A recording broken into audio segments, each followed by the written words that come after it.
goes well.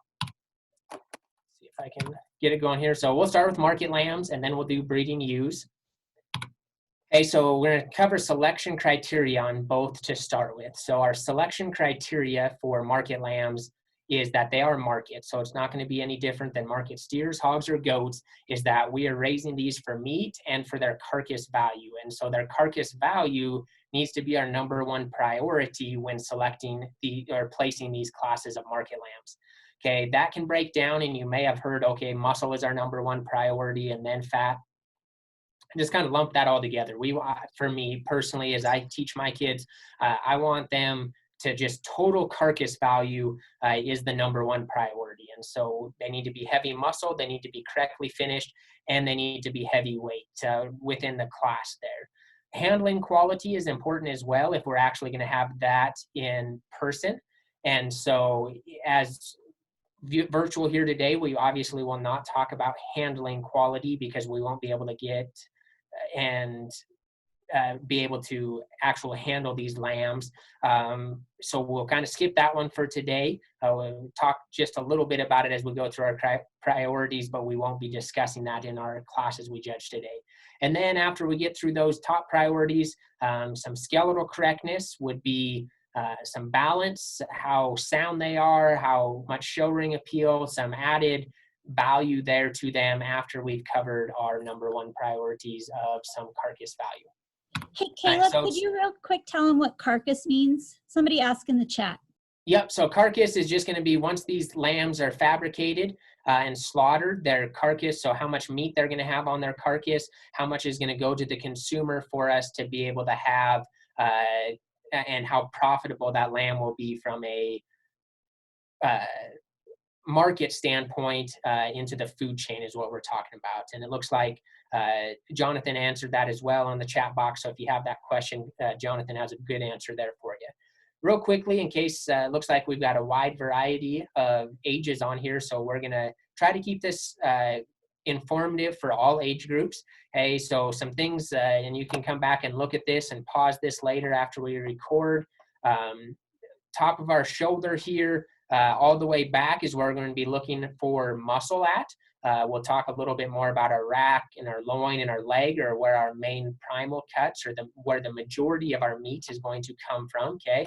And so that's where our muscles, we're going to look at for muscle. We'll look over their forerib and over their body wall here and down through their chest floor for some fat. And then we can look at some other issues here. So as we go to muscle, again, where we're going to evaluate muscle, just like that's not going to work. For humans, starting at the ground, they need to be wide base. So we want these lambs to be wide. One caveat that I would tell you is that lambs can sometimes take to the stanchion. If we judge a market lamb class, either tied to the fence or in a rack, they may stand just a little funny. So don't put too much emphasis on how they just naturally stand in there. Make sure and actually look at width between their chest, up between their shoulders, look at pin width and some different things. If they get out and walk, that's a little better indication to be able to see how wide they are. But sometimes a lamb will just kind of be cold, or they'll not be comfortable standing in the stanchion, and so they may naturally stand just a little narrower underneath. But so then other places to look, our main places we're going to look is up over their top, so their rack and their loin, and then back through their hip and their leg and lower leg back here. And so we want to look down their top, and we'll look at some examples of some muscle shape. Muscles are round, so we want a nice shapely round muscle shape to each side of their rack here, and we want a big curve to their lower leg. Another place that we can look is down through their forearm. That's this spot similar to kind of where your forearm would be. If we think about it, this would be a little more like your bicep, but on this front leg, right underneath the shoulder. And that's going to be a good indication on all species. If they have a large forearm, typically they're going to have a lot of muscle all the way back from there. So I'll give you a couple examples. So I do want to hit on a big bad habit that judges of every age have, from first judging till all the way through colleges. You think the closer you get to an animal, the better you can see them. Now I'll tell you, on sheep especially, the closer you get, the more they will look like each other. So stay distant on the class, stay back to where you can really get a distant view and you can really see that muscle shape, that leg shape, etc. If they will let you walk in front of them, that's very beneficial to be able to get around and get on top of them and be able to see their muscle shape down their top before we go into handle. So I'll give you some differences here. This is an average to light muscled lamb up here in the top left, this blue lamb. We can see not a rear view, but kind of a 3/4 view. Differences here where we're gonna look is the size of their forearm, the shape to their lower leg, and then even down their top, we can see a little bit. And if you really start to strain your eye and kind of try to use a little of your imagination, we can see how wide and deep this loin edge is going to be. We can actually see on this particular lamb that it has some stand-up rack shape right there and is going to be very wide. We can also see base width of these two lambs just standing here. And we have more chest width, we have more base width and more width here between our legs all the way through. Another good place on sheet to look is their depth of twist. That's going to be essentially from their dock or their rectum down to where those muscles, their leg muscle ties together. And so the deeper the twist and the deeper that muscle ties in right down here, the better it is. So we have a real heavy muscle lamb here, an average to light muscle lamb up here on the top left, just to give you guys a quick example. All right, finish is kind of our next priority within carcass merit. And for a market lamb, we want those to be between 2/10 and 3/10 of back fat. If we get over 35 hundredths of back fat, so 0.36 inches or more, we'll typically get a discount, which means our carcass is going to be less valuable. So when we sell that to the packing plant, that carcass will be less valuable and we will receive less money for it. So we want to keep them from being too fat. However, if they're too lean, if they're 15 hundredths or less, we start to, typically we have some lighter weight, not finished lambs, but then we also get some cooler shrink, which is going to mean that there's not enough fat cover and insulation on that lamb, and it's going to make that lamb lose some dehydration of the muscle and be able to cause some, again, some carcass discounts on that. One thing is as you learn any species, one of the hardest things to evaluate is fat versus width. And so we'll look at a couple examples here and talk about that, about how to tell the difference. An easy thing, an example, probably more so in pigs, but in sheep fits well. A Coke bottle shape is a good shape for them to have. Their shoulder and their hip should be wider than their midpoint. Okay, a bad shape for a market lamb is football shaped or boat shaped or canoe shaped.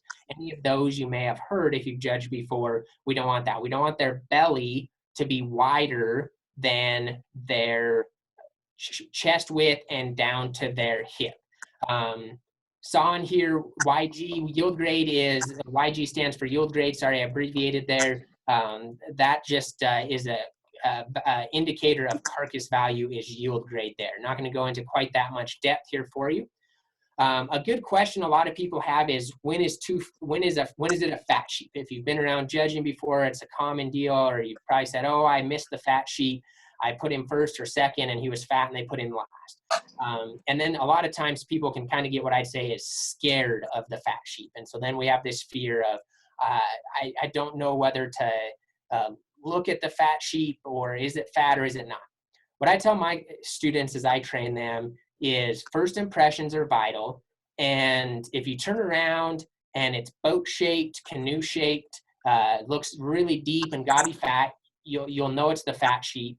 But usually I would say 90+% of the time, we would say it's also going to have some other problems. It's going to be lighter muscle that's going to have, especially in 4-H contests, you're going to see the fat sheep is not very well balanced. He's lighter muscled. If we handle, doesn't have very much muscle shape. So typically we're not going to try to put a really high quality, the best lamb in there and say, is he too fat or not too fat, and make you make that call. Okay, so don't be scared of trying to say, okay, is it the fat sheep or not? If you think, hey, that's the best one, typically that's not the fat one. Usually if it's really canoe shaped and fat, we'll be able to tell. Some places I don't have good rear views for you to show, but to show you some on finish, we're going to go from our top left to our bottom right on thin finished, kind of correctly finished, and over finished. So some places we're going to look is, again, if we saw a rear view here, we would look right in this forerib and right in our elbow pocket, we want a nice indentation.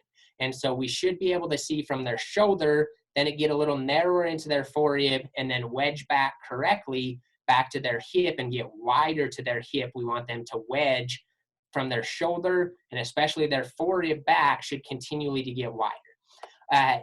So this lamb we can start to see is very smooth right here. We don't see any indentation in behind their shoulder. They'll also start to put a lot of fat on down through their breastplate, up around their dock or their tail head right up here. They'll get really, this ewe here is getting really large fat pones about her. And so this is actually a picture of a breeding ewe, not a market lamb, but that gives you an indication of what a fatter lamb would look like right through there. Again, we want them to look like an athlete. One thing we talk about all species wanting right now is to make them look athletic. And so think about like a bodybuilder, someone that's a star running back on the football team. You're gonna be able to see those muscle grooves. We're gonna be able to see that. And someone that starts to put on a little extra fat might be a little smoother. We get a little deeper.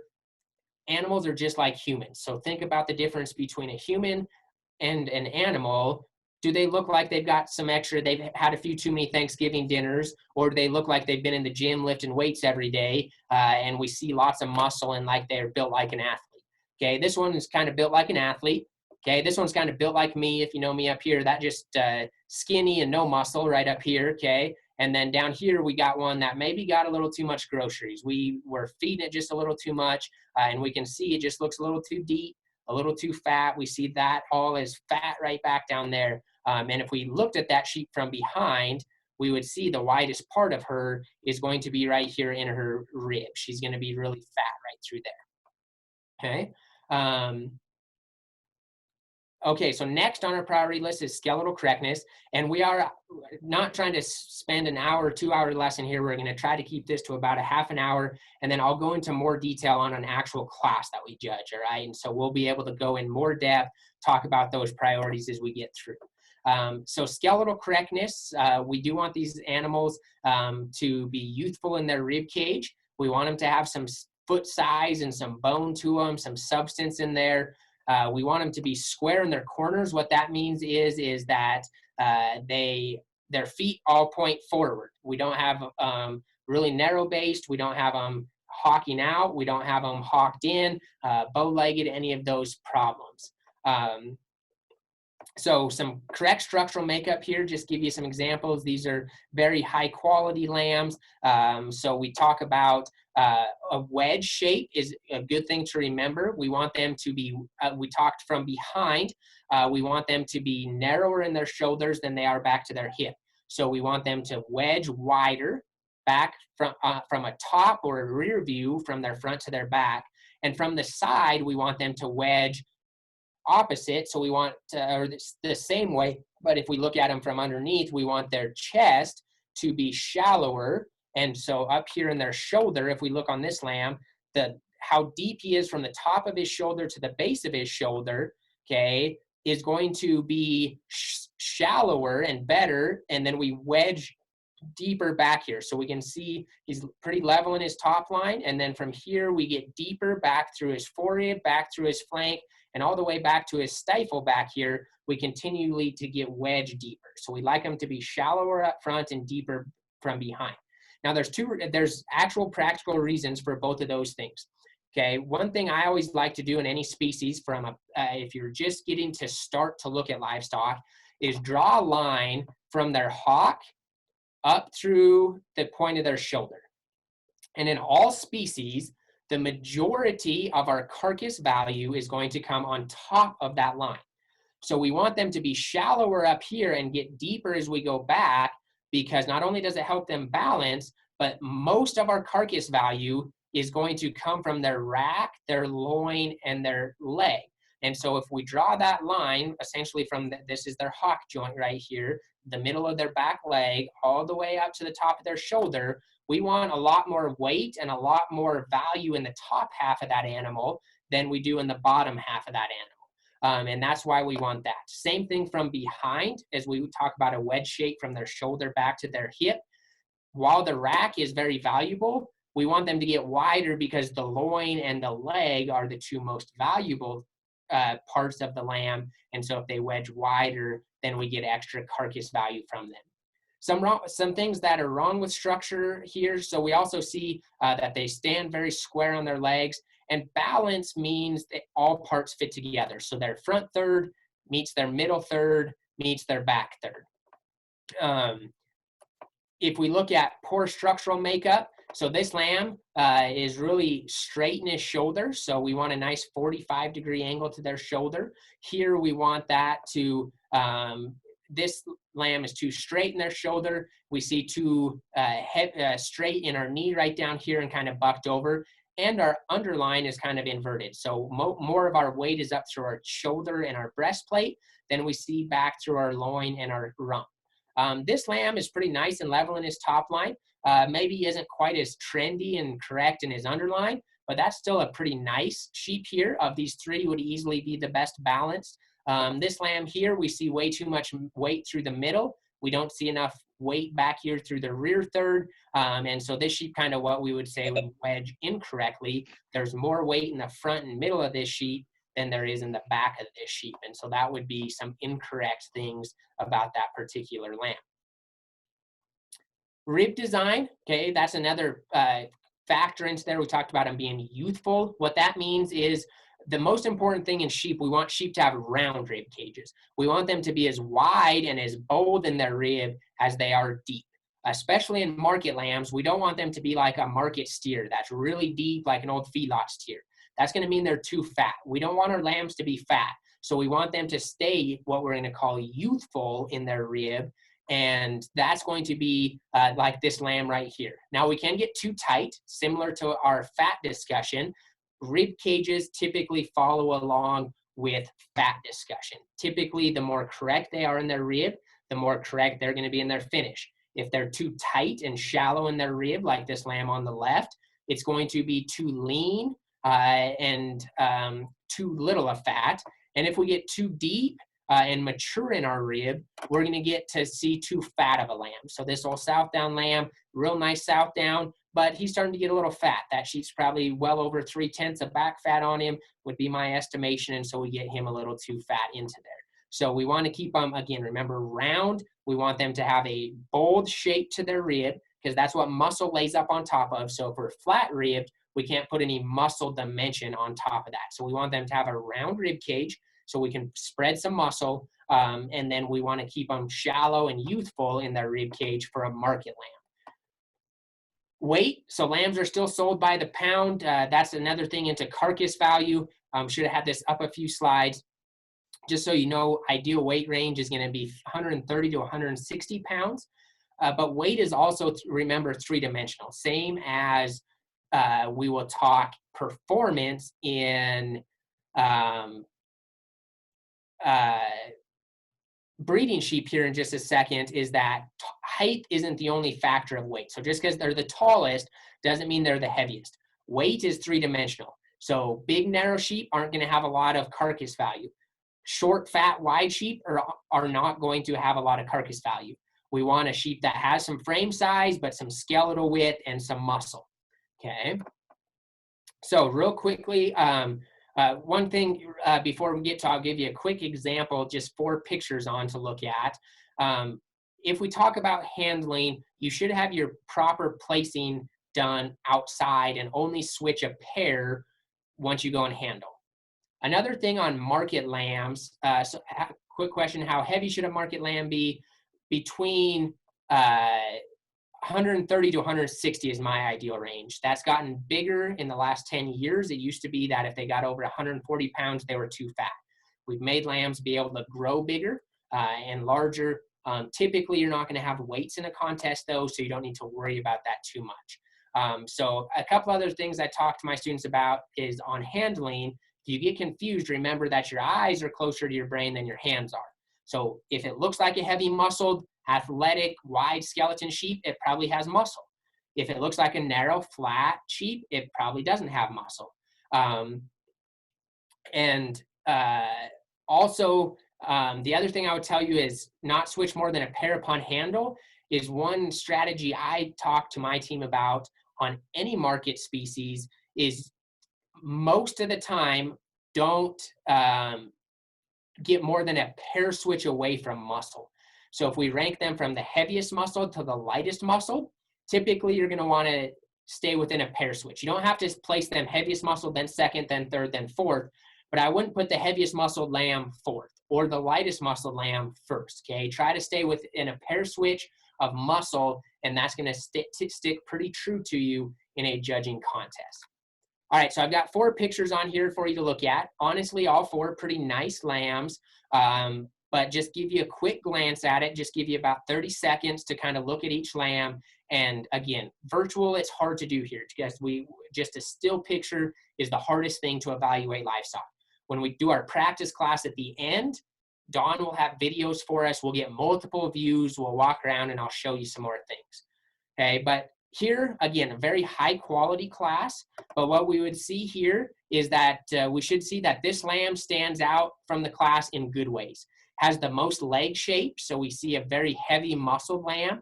We see a lamb that's very long bodied and heavy weight, and is the best balanced. So this lamb right here should rise to the top. On the opposite end, number 1 should fall down. Not a bad lamb, he probably has enough muscle, but that's the shortest necked. That's the shortest bodied and lightest weight lamb in this class. And he looks like he's starting to be the fattest. We start to see him push some extra fat cover here, gets a little too deep in his rib. And so that lamb would go down towards the bottom. And then we'd have a middle pair between number 2, the blue lamb down here, and number 3, the lamb in the top right. And we'd say some trade-offs. There's more muscle in number 3. There's a little better balance and better design in number 2. So, Winter posted 4231 on our chat box.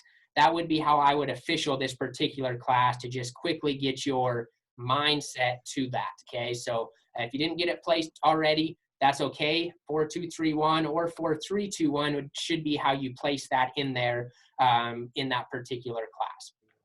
All right, any questions on market lamb evaluation? Again, we're going to talk about more in depth, and we have some videos Dawn has for us to look at.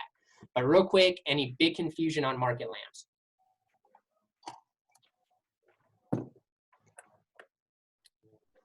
All right, I don't see anyone jumping on here, so we'll roll through breeding. I have a real quick question. Okay. So on the move, do you have a particular type of, like, where do you want the head to be when they're moving?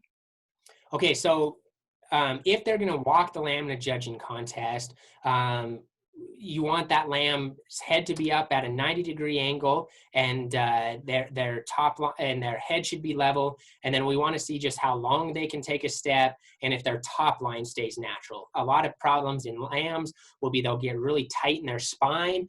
They may bow their legs out and cause some problems there. So we want them to just be able to take a long, free stride.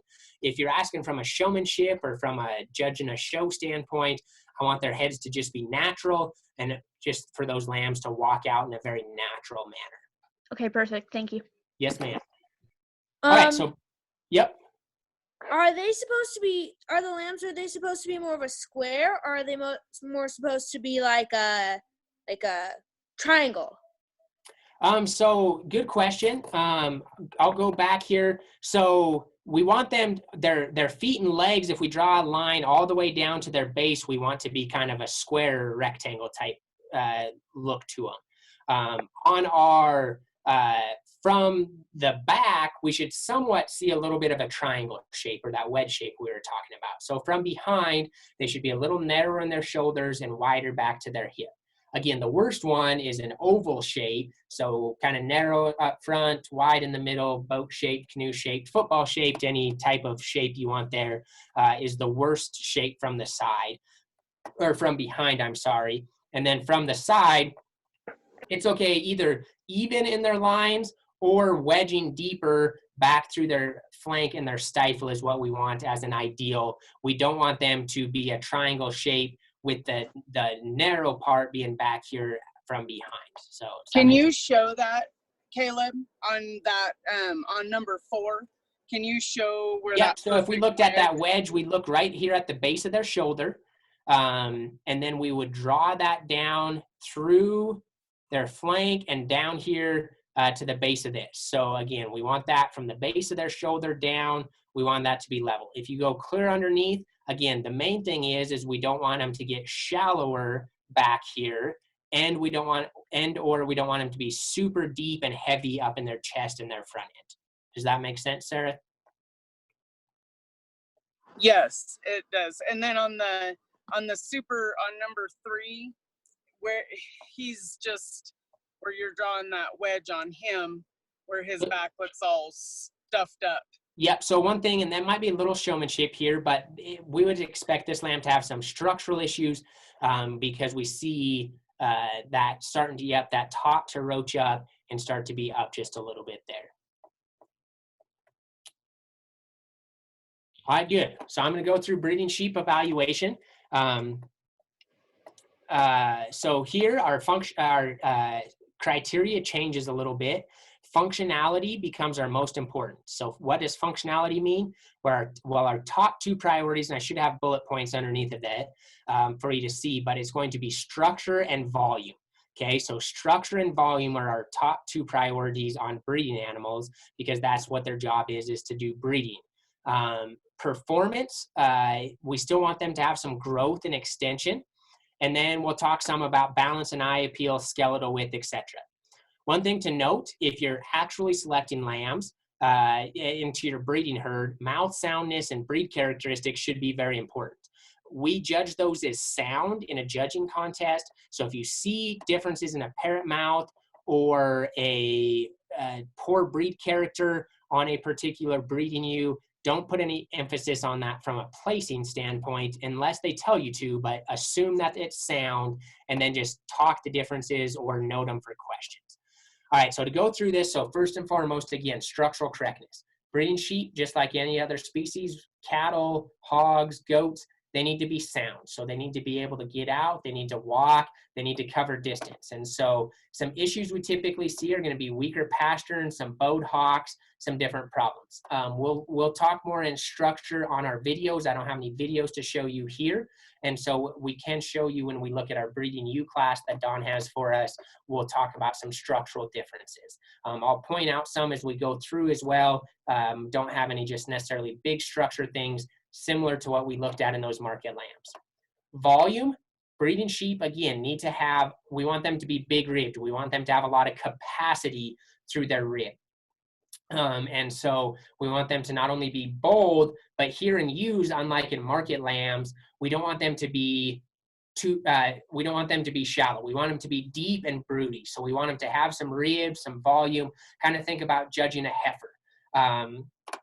So we want them to have some depth and rib shape. So deep and flat's not good. Bold and shallow is not good in ewes. We want them to have what we call a productive look. So give you an example. These would have a lot of volume. Okay, so we see lots of depth. Looks like she has a lot of maternal capabilities. She has a lot of skeletal width. For what we can tell here on just an outward turn to her rib. We've got some shape there, just like we were looking at in market lambs, but we see them being very deep and having a bold turn there to their rib. Okay, so skeletal width also helps in that. We know that wide skeleton animals are typically more productive, faster gaining, easier growing. And so some areas to evaluate some width are going to be in their chest floor. And again, that boldness or roundness of rib and how wide they are as they track away from you. So some look here, okay, we should see that easily there's more skeletal width and muscle on this ram on the left than there is in the ram on the right. So we see that there's more turn. If you would run your hands from their spine all the way down to their sternum or to their belly, the wider your hands go apart from each other, there in their rib cage, that's what we're going to talk about being bold ribbed. Okay, so this lamb would be a little flatter. We would see a little narrower pin set back here, frailer structure, and not having quite as much just width or volume in this particular ram.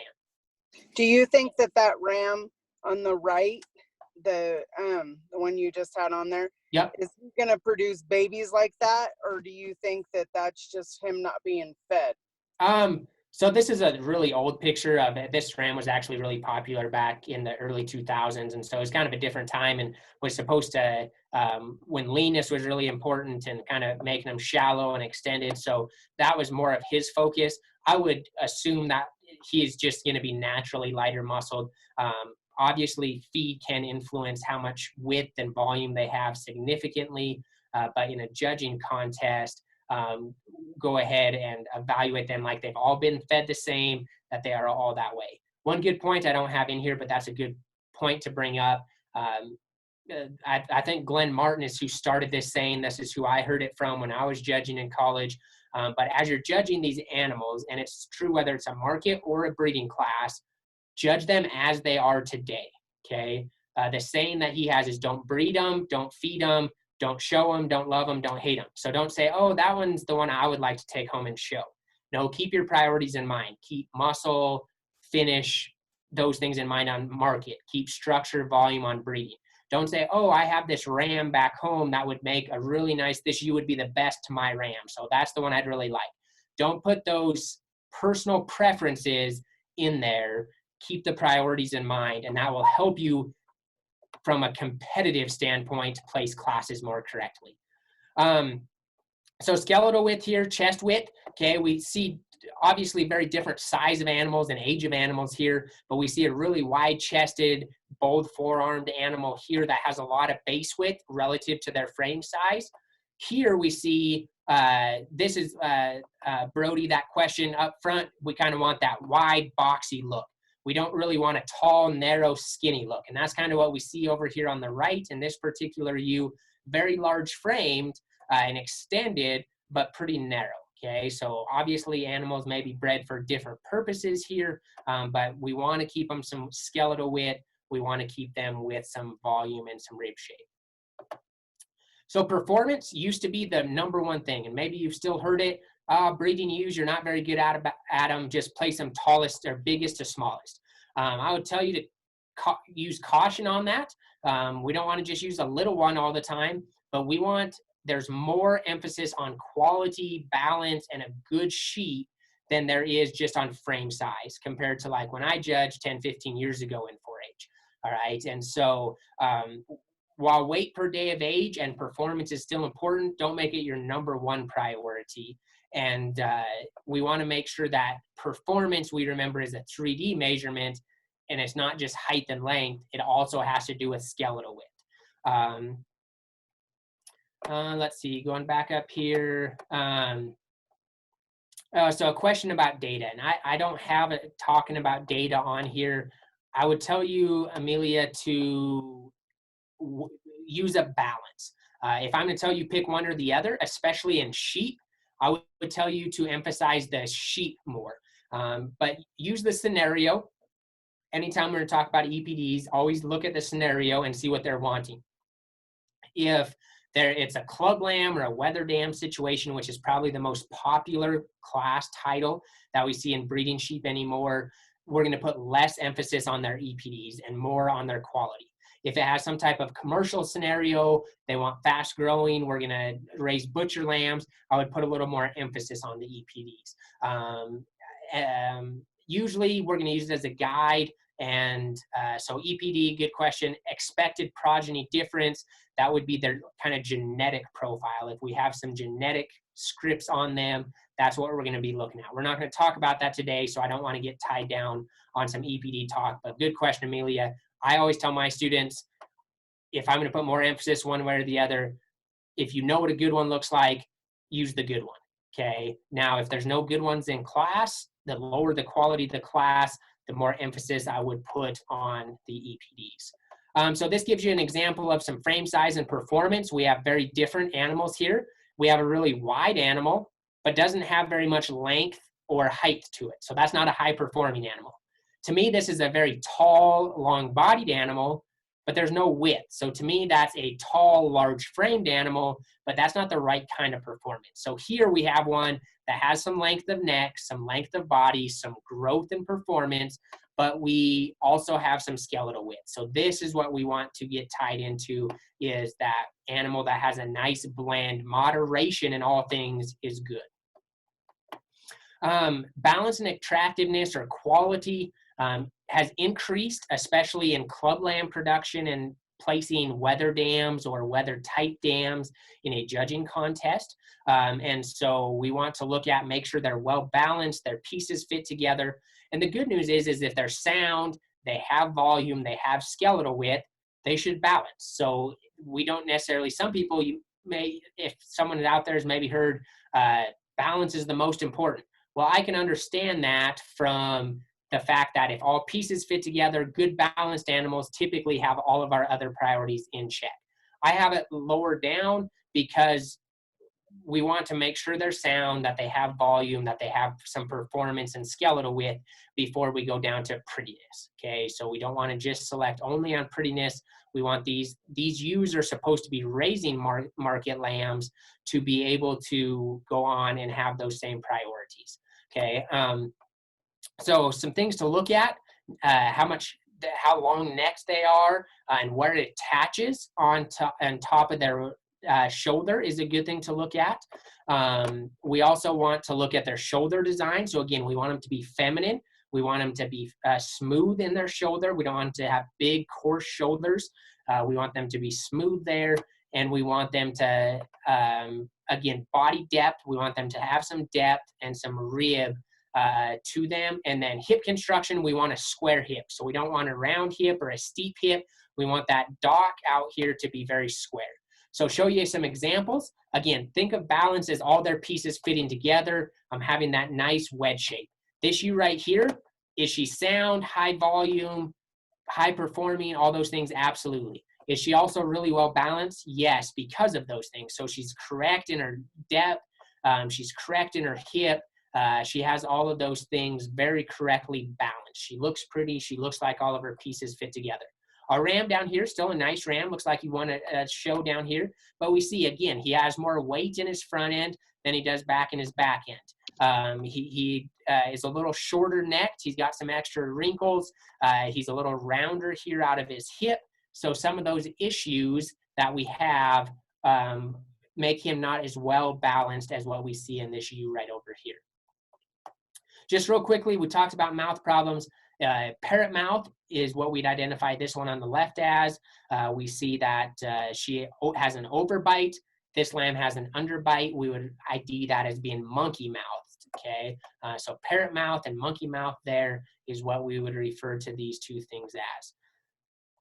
All right, so real quick practice class, just a picture class. Again, give you just a quick glimpse to look at that we can talk through, and then we will jump in and Dawn will share her screen and we'll go through the two classes that you can actually place for that counts here. So look at these. Again, remember structural correctness, rib and volume, performance, some width is what we want.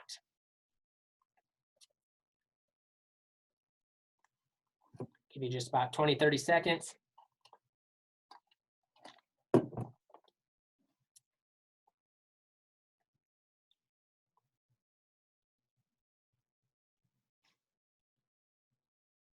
So a little more spread out on this particular class, okay? One thing that we'll do here that looks like most people had down towards the bottom is this number 40. Okay, we talk about that broodiness, the rib. We don't see quite as much in that particular ewe there. And so we don't see near as much rib volume, just as much performance in this particular ewe in this particular case. Then the top three are pretty high quality. These are all very nice ewes up here on the top three. And if you mix and match those, you know, if we were placing a class, I'd cut you pretty small. Number one is probably the problematic ewe in class. She's the widest, she's the boldest, but she's a little shorter necked. She's less feminine. So she has some issues there. She's not maybe quite as pretty and feminine up through her front end. Number two is really long and pretty through her front end. She's got a lot of extension. She looks like she's pretty decent structured. She's maybe a little shallower body. She's a little rounder out of her hip there. So some issues there. Number three, really big feet, heavy structured. Another issue with number two is probably just a little frailer structure. Number three, To me, if I was placing this class, I'd call her the combination ewe. So it looks like for the most part, most of you had her in the top pair, and I think that's good. That ewe has nice rib shape. She's got, as an individual, you look at her and say, hey, she's nice and broody. She's got enough. She looks like a good mama. She's got those characteristics to her, but she's a lot more feminine than his number one. She's a little more extended.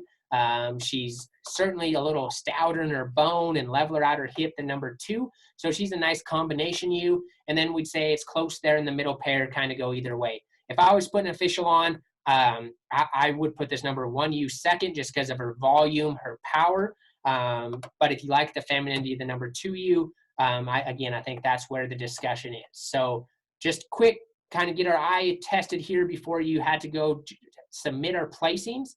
Any questions on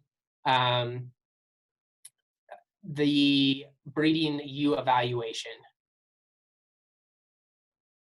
So the number 4 definitely is in the bottom, but Yep. how do you get the top pair when they're so close? Like 3 and 2 are so close. How do you ID them differently to like you said, the feminine part of number 2 than number 3? Like what are they So to going me, as we go down that priority list structure, I think if we walk these and we consider angle to their shoulder here, their knee, to me, this ewe's going to be a little better structured, and she's certainly higher quality out of her hip and her hind leg. And then also, then our next priority is volume. And that's where, to me, this ewe falls out just a little bit. She doesn't just have quite the same rib, quite the same power to her there through her forerib and out of her hip to be able to say that she's quite as high quality. Number one, honestly, again, throw some kinks in. She's actually a little older, more mature ewe into there. So she just looks quite a bit different, and I probably should have thrown a different class up here for you guys to start with on a basic presentation. So apologize about that, but does that make sense, Sarah? Yes, thank you. I saw what you were talking about when you were explaining it a little better. So, Okay. yeah. Again, I know this is a little fast, but we're going to spend more time here and not want to keep you guys all night. We want to be able to spend some time on the actual classes that we have. Are we doing cuts? Not on these. I wouldn't necessarily, we won't have to worry about cuts. I will put an official, we will provide, if we'll let Dawn tell us when we're providing you officials and cuts. And then we will be able to provide that. So, yeah, these aren't for the pod. These 2 classes weren't for the pod. We have 2 classes here that we'll get better viewpoints on. So, Dawn, I will stop my share. If you want to jump back in on yours to show us the videos you have for us. Absolutely. Okay, so I'm going to share my screen here, and we're going to start with class 1 breeding ewes. Class 1 breeding ewes. We have a set of still pictures for you, and then we have a video of the ewes on the move at the end. When we finish, we will show you how to submit your placing. So at the moment, we're going to play it. Once we're through, then we'll give you the link that you will go online and submit your video or your answers to your placing. So this is the part that we think is important, is we wanted you to have your own screen so that we can tell you're doing your own work. If you are going to do the contest, we want you to turn on your video so we can see your face and make sure we have one of you on there. If you're just doing this for practice and fun, you can choose just to do it and write it down, and you don't have to submit your answers through the online link. If you want them scored, then we're going to have you do on the online link. So with that, let me share our screen and we'll get class 1 up and rolling. Hold on just 2 seconds. Sorry, guys. So breeding ewes, class 1. If you have a notepad ready that. Hey, Dawn, Yes. real quick, there's been a couple questions in the chat box about back to kind of the somatics as far as having somebody from somewhere else to compete against, and then the idea of reasons, if maybe we could just really quick cover the contest really quick so that everybody's back. Sure.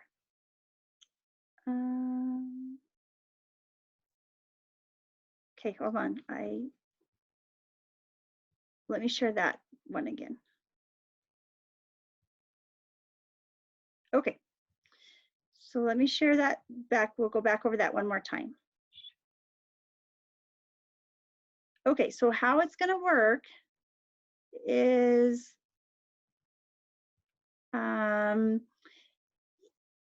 we went over this at the beginning. You can have a pod of friends you compete against, or a family pod of friends, or a family pod, or you can just do it by yourself. So you do have to know this before you go to submit your first placing, because when we go online and you're going to put in your first placing, it's going to ask you who you want to compete against. So you have to know this at this point. If you're on today and you don't have anybody to compete against, it doesn't matter. Like, this is just for fun. So no worries about that. If you have somebody that you would like to compete against somebody and you don't have a friend to compete against, you could put that in when that question comes up as who is your pot of friends.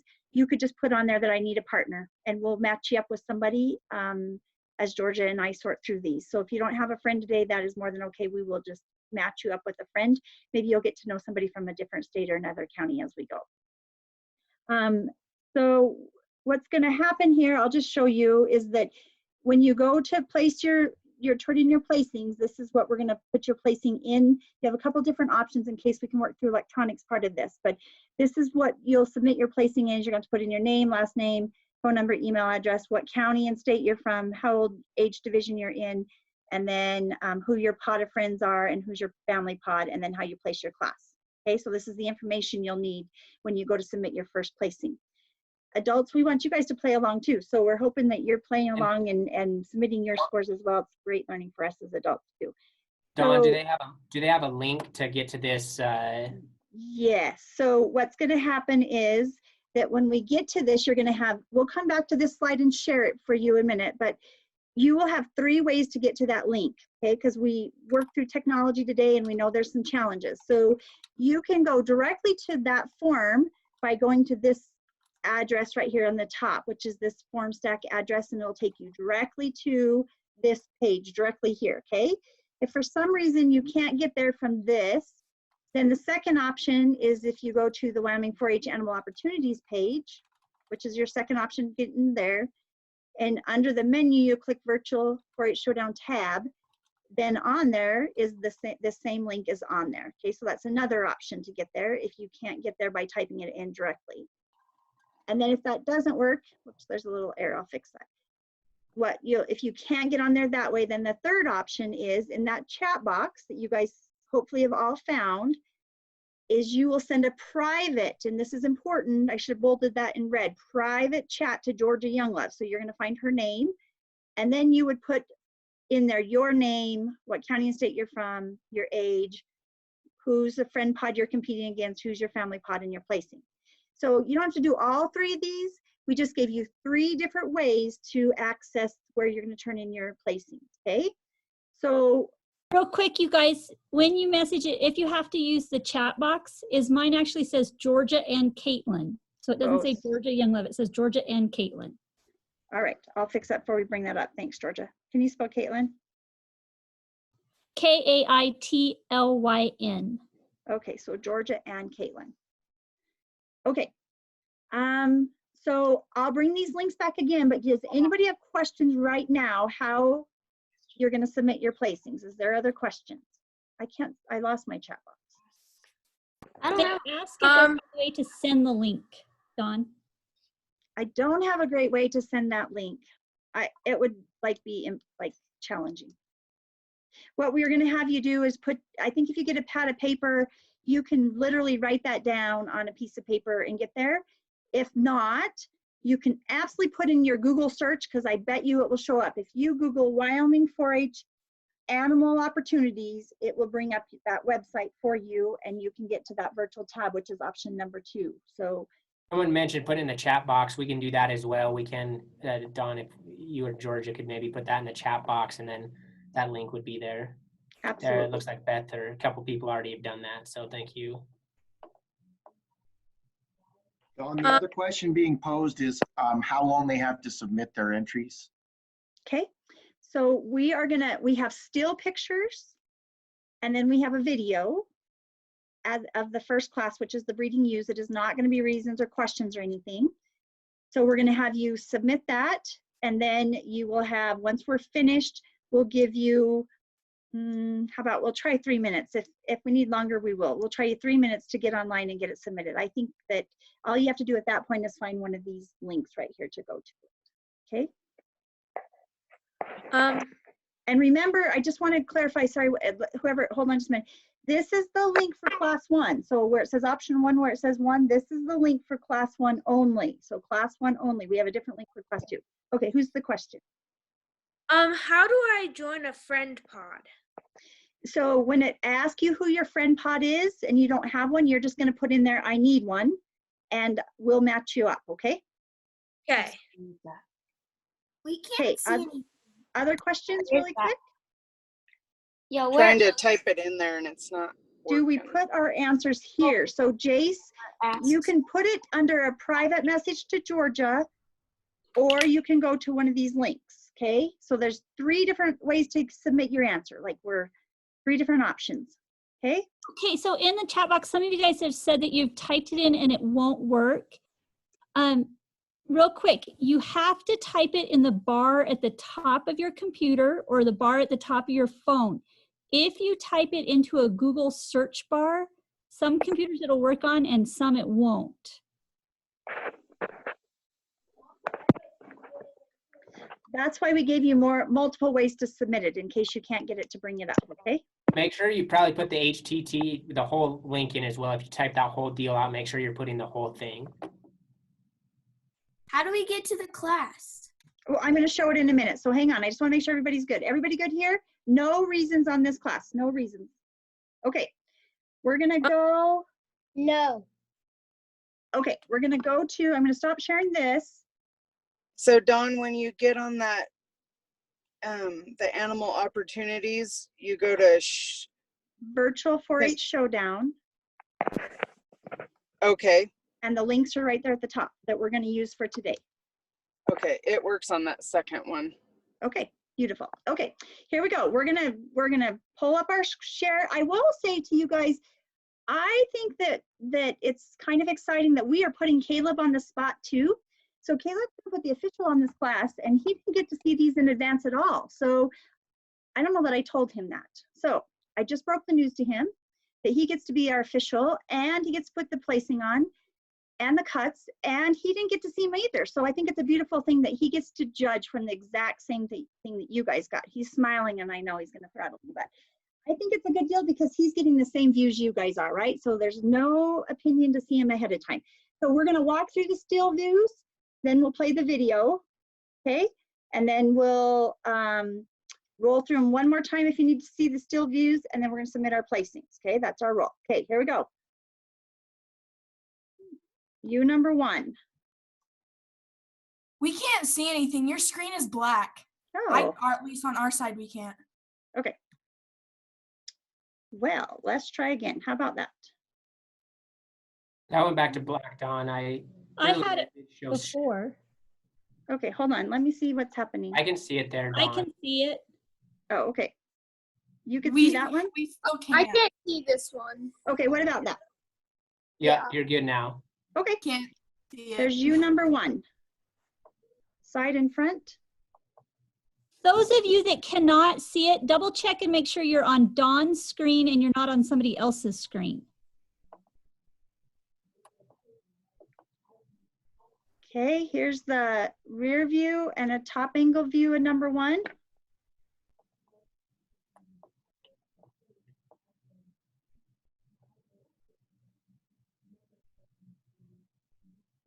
There's another side view of 1 and a really top view of 1.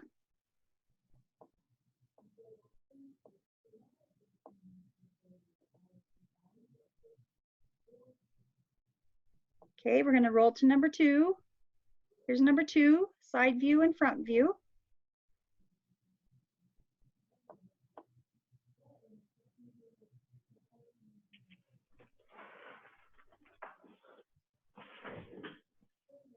number 2 rear and top.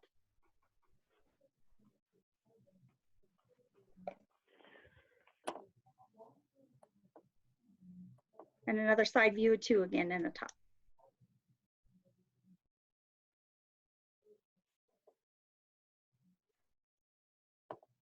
There's number 3.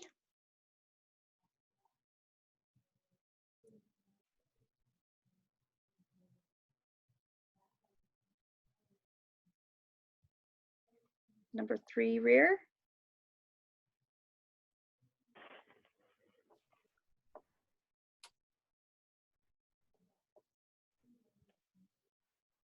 Three side.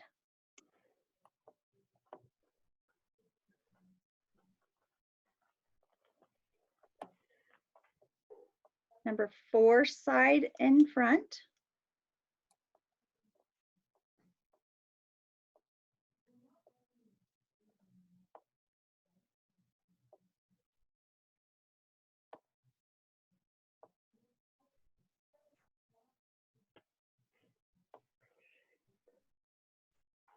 Sage, do you have a question?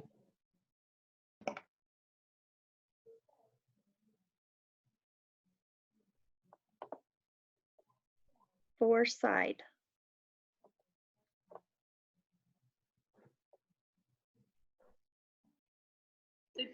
Yes, I do. Can you please slow down a little bit? Sure. Is this still the same one? This is the same class. So there's all 4 side by side. So there's 1, 2, 3, 4. No, we need to slow down. We asked him. What? We just don't want to talk. God. God.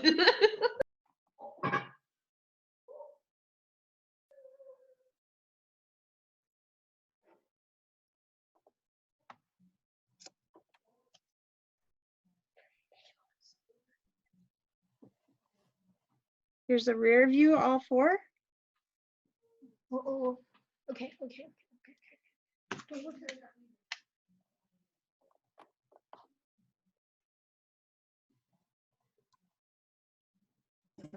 Right.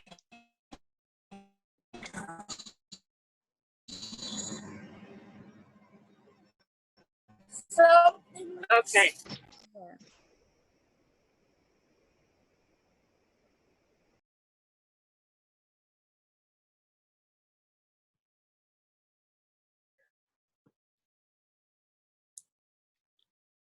how many classes are there? 2 classes today.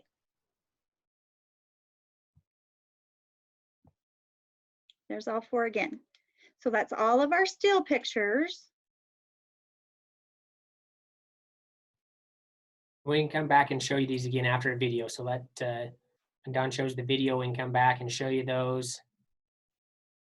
Okay, so the reason why I put this slide in here is because this is going to be important, and I think this is a good thing to learn, is that one of the ways that they number sheep are by these little black dots. So if you guys can see on number 1, she has a black dot right between her shoulders.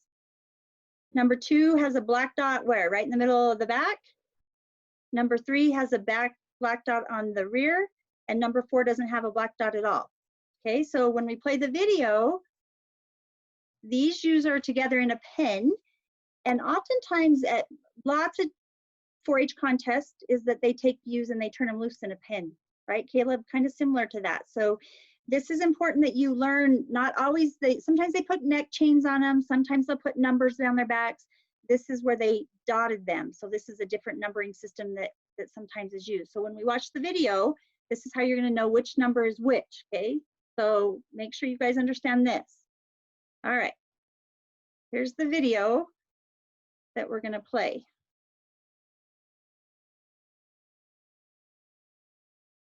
So those dots are gonna tell you what number. So for example, the ewe that's itching right there is number 1. The ewe back here in the back is number 3, okay?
Dawn, our placings are going to Georgia and Caitlin, correct?